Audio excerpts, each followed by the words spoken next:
All right, today I'm going to show you how to fix a sagging gate that won't open or close all the way, and I'm going to also show you how to fix your gate latch. All right, so I got this cable kit off of Amazon. You're going to want this along with your drill and a Phillips head and a bolt attachment. Now you're going to take this first hook, and this has self-drilling screws, so this is really cool. You're going to take that bolt attachment and make sure it's angled at a diagonal down from where the hinge is. Then you're going to go ahead and put the one on at the bottom.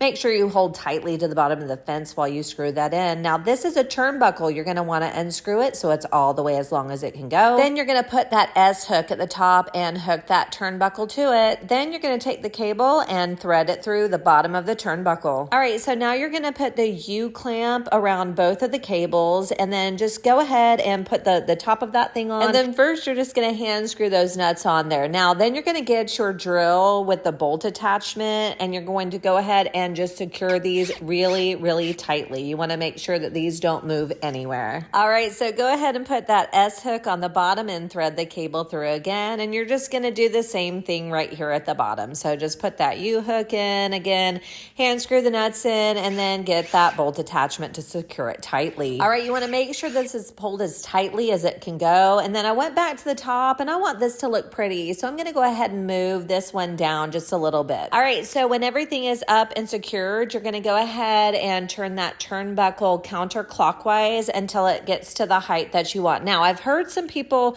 will put like bricks or a board or something underneath the bottom of the fence to get it to where they want it to be, but I just went ahead and latched it where it goes, and then I just turned this and I kept an eye on it. I just kept checking on it until that latch was exactly where I wanted it. So now it's the moment of truth. So here we go, and it opens all the way. Now we're going to work on the latch. All right, so first thing you do is you want to tighten this little thing. I don't know what it's called, but anyways, just tighten that up so it's secured. And then this bolt was just kind of hanging out there, so I went ahead and put a new one in. Now don't screw that in too tightly because you do want it to be able to bounce up and down for that spring. So go ahead and put that spring back in, and mine was out, but go ahead and hook that to the top and that will make it work. I can't tell you how satisfying it is to fix stuff yourself. Don't forget to like and subscribe for more tips and tools from Stacy DIY.